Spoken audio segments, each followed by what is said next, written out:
다윗은 도망과 전쟁의 인생을 살았습니다. 그런데 그렇게 쫓기듯 살고 싸우며 살아온 인생에게 쉼이 찾아옵니다. 그 쉼은 잠깐의 쉼이 아닌 오랜 기간 지속되는 평화의 쉼이었습니다.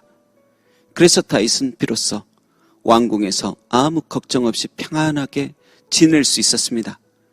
그런데 자신은 백향목으로 지어진 멋진 왕궁에서 편히 쉬고 있는데 진정한 왕이신 하나님께서는 초라한 장막에 거하시는 것이 송구스러워 다윗은 하나님의 위상에 걸맞는 성전을 지어드리고 싶었습니다. 이런 평화의 시기가 아니면 지을 수 없다고 여겼기 때문입니다. 그래서 나단 선지자와 상의를 하였고 그 역시 좋은 생각이라 여겨 동조를 하였습니다. 그런데 그날 밤 나단 선지자에게 하나님께서 찾아오십니다. 그리고 다윗에게 대언하라 하시는데 지금까지 내가 너희에게 어찌하여 나를 위해 백향목 성전은 지어주지 않느냐고 다그친 적이 한 번이라도 있었느냐는 말씀을 하십니다. 지금 하나님께서는 너희에게 성전을 지어 바쳐야 한다는 명령을 절대로 내린 적 없었다고 강조하시는 것입니다.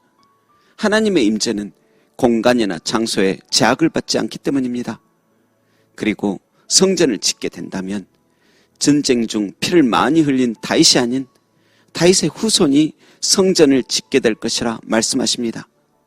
이 약속은 그 아들 솔로몬 시대에 성전을 짓게 됨으로 성취되지만 더 정확히는 다윗의 자손으로 오신 예수 그리스도께서 참된 성전을 짓게 된다는 예언의 말씀이기도 합니다. 그런데 참 은혜되는 구절이 있는데 본문 11절에 여호와께서 너를 위하여 집을 짓겠다는 말씀입니다. 다시 말해 다윗이 하나님의 성전을 지어드리려 하자 하나님께서 거절하시고 오히려 내가 너를 위하여 집을 지어주겠다 말씀하신 것입니다.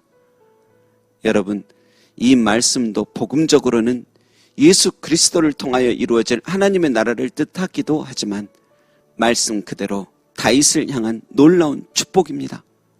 오랜만에 찾아온 이 평화의 시기에도 욕심만 채우려는 마음보다 하나님을 향하여 그 순수한 사랑을 품는 다윗이 너무 어여뻐 주신 하나님의 은혜인 것입니다.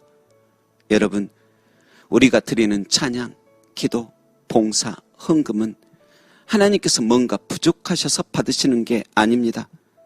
우리가 드리는 다양한 여러 정성들은 우리의 사랑의 표현일 뿐이지 가진 것 없으신 하나님께 보충해 드리는 것이 아닌 것입니다. 여러분, 다윗이 도망자의 삶, 전쟁 같은 삶을 오래 겪었지만 마침내 주께서 평화를 허락하셨던 것처럼 전쟁과 같고 쫓기듯 고단한 당신의 삶에도 그런 평화와 안식의 삶이 찾아오기를 원합니다. 세상이 주는 잠깐의 쉼이 아니라 주님이 주시는 길고도 깊은 안식이 당신의 가정과 심령에 스며들기를 소망합니다. 그리고 다윗이 내가 받은 은혜를 어찌 보답할까 하며 그 사랑과 감사를 드리고자 했던 것처럼 우리의 심령 안에도 그런 순수한 사랑이 일어나기를 원합니다. 그 사랑을 아시는 주께서 당신의 사랑과 감사의 마음을 받으시고 흔들리지 않는 영원한 집, 예수 그리스도 안에서 완성된 구원의 집으로 당신의 삶을 세워가실 줄 믿습니다. 그러니 부디 두려워하지 마십시오. 주께서 친히 당신의 집이 되어주시고 평화가 되어주실 것입니다. 기도하겠습니다. 하나님, 다윗의 전쟁 같은 삶, 도망치듯 살아가는 삶에 때가 되니 평화를 허락하셨듯이 우리의 지친 삶에도 전쟁 같은 인생에도 평화와 안식이 찾아오게 하소서. 그래서 다윗처럼 내가 받은 은혜를 어찌 보답할까 하는 감사의 마음이 당겨지고 그 감사를 표현하고 쉽게 하소서.